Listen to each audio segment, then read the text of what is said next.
اس مہینے اردو جرنلزم کو 200 سال پورے ہونے کو ہیں۔ جنگ آزادی میں اردو کا اہم رول رہا ہے۔ حالانکہ اردو جرنلزم کا دائرہ سمٹ گیا ہے۔ اردو میڈیا نے ٹیکنالوجی کو اپنانے میں بہت دیر کر دی، جس سے اردو جرنلزم پچھڑ گئی۔ اردو پڑھنے اور بولنے والوں کی تعداد بھی گھٹ گئی۔ اردو جرنلزم کے اچھے مستقبل کے لیے ضروری ہے کہ اردو زبان کا دائرہ بڑھایا جائے۔ آداب، میں ہوں عاطر خان۔ دیش اور دنیا کی بڑی خبریں لے کر ہم حاضر ہیں۔ آئیے سنتے ہیں ہیڈ لائنز۔ اردو جرنلزم کے شاندار 200 سال۔ آخر اردو صحافت کی کمزوری کا ذمہ دار کون؟ 200 سال پورے ہونے پر ہوں گے کئی پروگرامز۔ اردو پڑھنے والے ہی بچا سکتے ہیں اردو جرنلزم۔ خان پریوار 40 سالوں سے کر رہا ہے ہندوؤں کا انتم سنسکار۔ مارچ کے اس مہینے میں اردو جرنلزم اپنے 200 سال پورے کر رہا ہے۔ اردو صرف مسلمانوں کی ہی زبان نہیں، اردو جرنلزم کا تعلق بھی صرف مسلمانوں سے ہی نہیں ہے۔ 1822 میں کولکتہ میں شروع ہونے والے جام جہاننما اخبار کو اردو کا پہلا اخبار مانا جاتا ہے۔ اس اخبار کے فاؤنڈر ہری دت اور ایڈیٹر لالا سدا سکھ تھے، لیکن جام جہاننما اردو اور فارسی میں ایک ساتھ چھپتا تھا، اس لیے خالص اردو کا پہلا اخبار اخبار دہلی کو مانا جاتا ہے۔ اخبار دہلی کے فاؤنڈر مولانا محمد حسین آزاد کے والد مولانا محمد پاکر تھے۔ ان اخباروں نے 1857 کی جنگ آزادی میں بھرپور حصہ لیا۔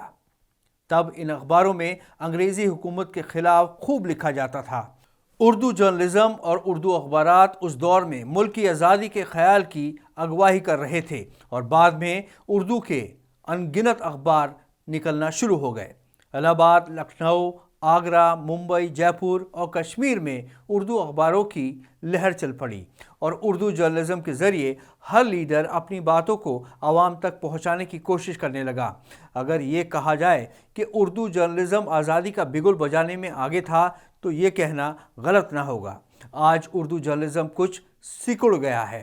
اس کے بارے میں ہندوستان کے ایک بڑے اردو اخبار انقلاب ممبئی کے چیف ایڈیٹر شاہد لطیف کا کہنا ہے کہ کسی بھی جرنلزم کا فیوچر اس زبان کی ترقی پر نربھر کرتا ہے۔ اگر زبان ترقی کرے گی تو اردو جرنلزم کا مستقبل بھی روشن ہوگا۔ آج کے مشکل دور میں بھی اردو کے انقلاب، راشٹر سہارا، سیاست، منصف، سالار، اعتماد، اردو ٹائمز، اخبار مشرق اور کشمیر عظمیٰ جیسے اخبار اپنا وجود کو برقرار رکھے ہوئے ہیں۔ آزادی سے پہلے اردو جرنلزم اپنے سنہرے دور سے گزر رہا تھا، لیکن ہندوستان میں جیسے جیسے اردو پڑھنے والوں کی تعداد کم ہوتی گئی، ویسے ویسے اردو اخباروں کی تعداد بھی کم ہوتی گئی، کیونکہ اردو زبان اور اردو جرنلزم کا چولی دامن کا ساتھ ہے۔ پرنٹنگ میں نئی ٹیکنالوجی آنے کے بعد انگریزی سمیت دوسری زبانوں کے اخبار تو آگے بڑھتے رہے، لیکن اردو اخباروں میں نئی ٹیکنالوجی بہت دیر سے آئی۔ اس کے علاوہ اردو اخباروں کے مالکان نے نئی ٹیکنالوجی کی پلاننگ اور اسے اپنانے میں خاص دلچسپی نہیں دکھائی۔ یہی وجہ رہی کہ چند بڑے اخباروں کے علاوہ زیادہ تر چھوٹے اخبار تو بند ہو گئے۔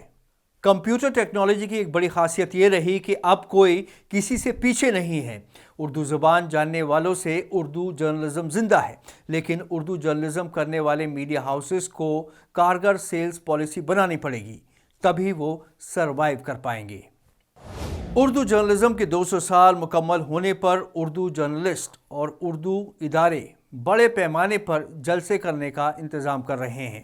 پریس کلب آف انڈیا بھی اردو جرنلزم کو لے کر 27 مارچ کو اسی ٹاپک پر ایک پروگرام کر رہا ہے۔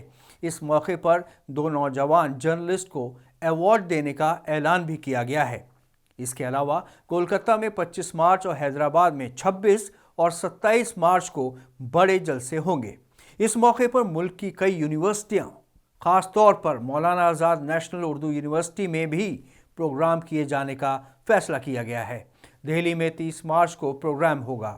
اس کے علاوہ بنگال اردو اکیڈمی سمیت بڑے تعلیمی اداروں میں بھی جلسے ہوں گے، اور اردو جرنلزم سے متعلق کتابیں ریلیز کی جائیں گی۔ اس ٹاپک پر آواز دا وائس سے بات کرتے ہوئے بنارس ہندو یونیورسٹی کے پروفیسر آفتاب احمد نے کہا کہ ہندوستان میں اردو کا مستقبل روشن ہے،